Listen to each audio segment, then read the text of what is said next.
You thought you could marry my son? Your standards don't match ours. Don't you dare dream of joining us. Anyway, the point is you're not the right person for my son. Now, leave." That's how coldly my father-in-law spoke to me. My mother-in-law joined in, saying, "You only approached Jake for money anyway." My name is Jessica. I'm 35 years old and I work for a company. Since graduating from university, I've been at the same job for years. Some of my coworkers left to start their own businesses, get married, or have children. But I stayed and devoted myself to my work every day. You might think I'm a lonely workaholic, but I'm not, because I have a boyfriend named Jake. Jake was a business partner. I thought he was a nice young man who took his work seriously.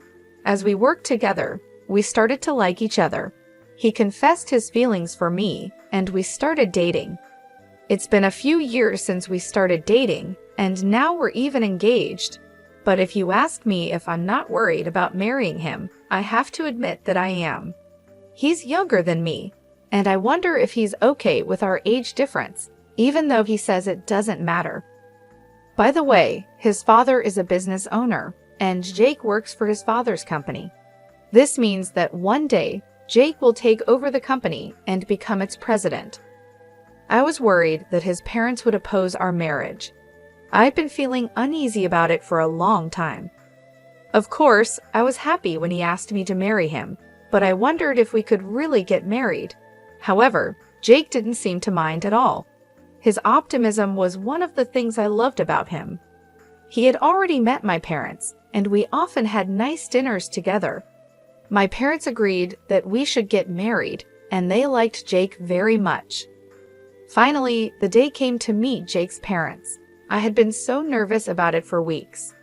Their house was spectacular, just as I expected for the president of a company. It was so big that it felt like a royal palace.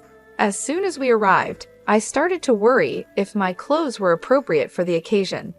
I had picked out nice clothes, but I wasn't sure if they were good enough. I'm from a normal family, so Jake's world felt very different from mine. Jake would take me to fancy restaurants and book expensive hotels for our vacations. He thought that sort of thing was normal, but it made me feel like he lived in a different world. Even so, he never pushed his values on me or bragged about being rich. "I don't judge people by their money. I fell in love with you because of your personality and inner beauty," he would say.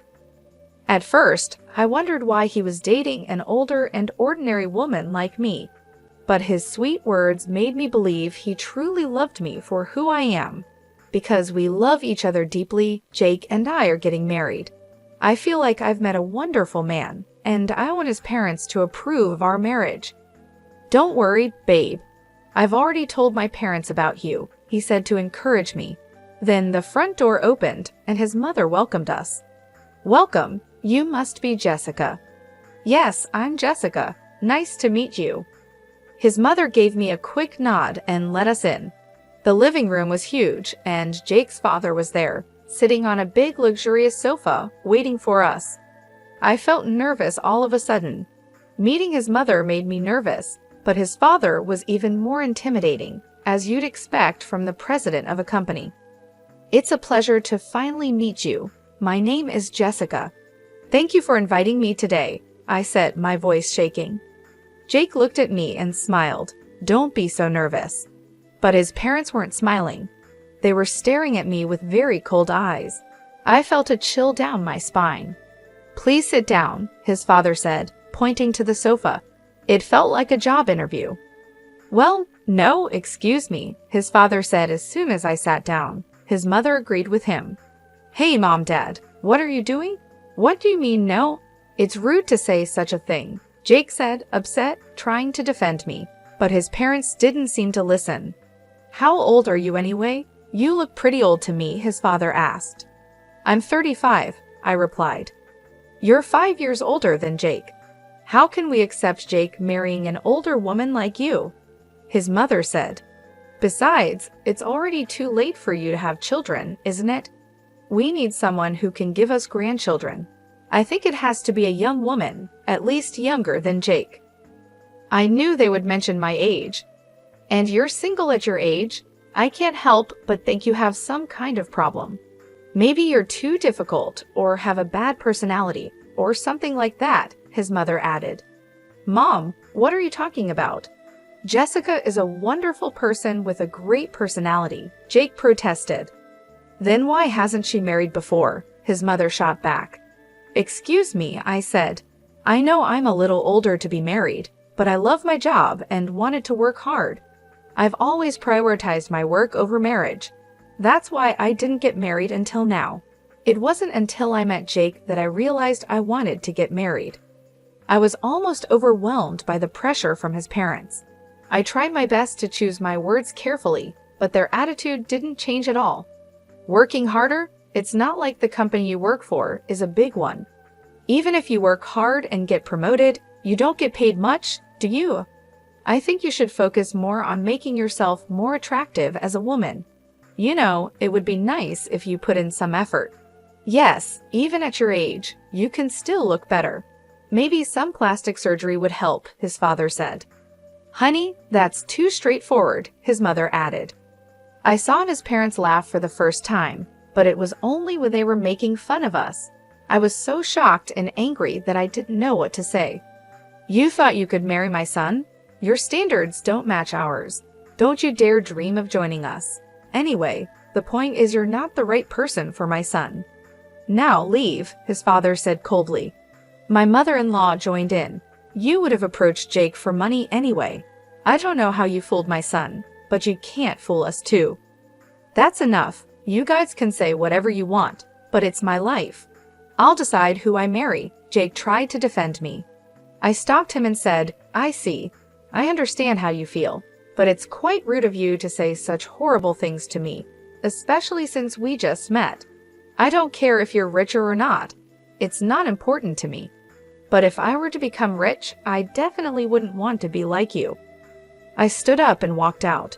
We don't need to have any more conversations. As I left their house, his father shouted, You've got to be kidding me. Don't you dare insult us, you beggar. We'll never allow you to marry my son. I don't want to be related to people like you anyway, I said. You're such a disgraceful person. I'd like to see the faces of the parents who raised a woman like you, his father fought back. I ignored him and left their house. Their attitude was just too much for me to handle. I walked outside, frustrated. Then Jake came running after me, looking worried. Jessica, I'm sorry. I never thought my parents would say something like that. It was horrible, but maybe it's a good thing we found out now. It would have been a lot more pressure if we got married in that situation.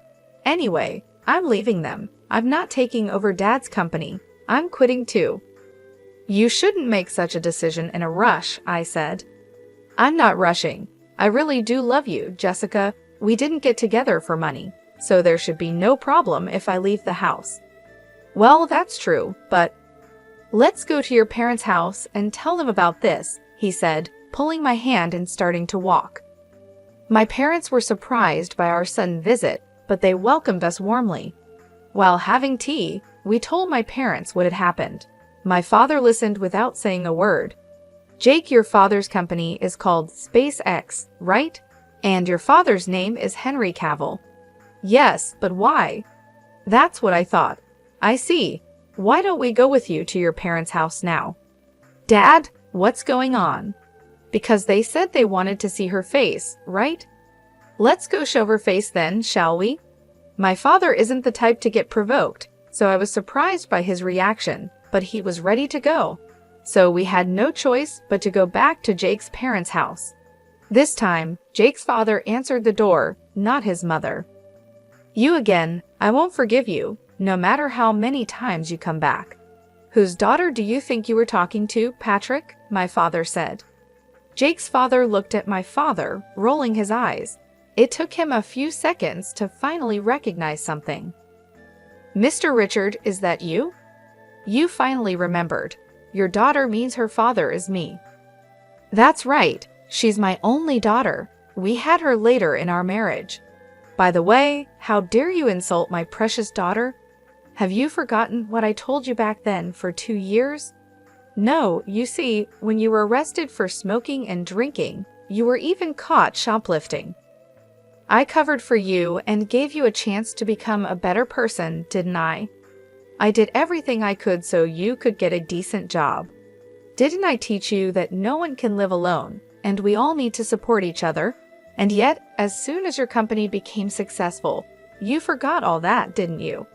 I apologize for that, Jake's father said, now looking fragile, a complete change from before. If you want to be the president of a company, you need to treat people with compassion. Do you think you're better than others just because you're successful? Aren't you looking down on people when you shouldn't? Well, he seemed to understand what was being said. Dad, my boss always says his stomach hurts from stress. Are you harassing him? Jake asked. What are you talking about? I'm just pushing him hard because I expect better of him, his father said, starting to come unraveled. Just when I thought you'd finally come to your senses, you're back to your old self. You're a real pain, Patrick. First of all, I want you to apologize to my daughter for insulting her. Yes, I am sorry, Jessica, he said, bowing his head to me, prompted by my father. It seemed that the master-slave relationship from their student days was still hard to change. Honey, you should apologize to her as well, my father-in-law said to his wife. My mother-in-law bowed her head as well. I felt relieved that his parents apologized to me. Hey, I'm leaving this house and the company too, Jake said. His parents panicked. Wait a minute, if you leave, who's going to take over? Your father's right, you're the only one we have left. I'm sick of you controlling everything in my life, Jake replied. I covered for you and gave you your chance to become a better person, didn't I? My father said, his voice steady and strong. I did everything I could so that you could get a decent job. Didn't I teach you that no one can live alone and we all support each other? And yet, as soon as your company is successful, you forgot all that, haven't you? Jake's father seemed taken aback, his previous arrogance gone. I apologize for that, he said, his voice trembling.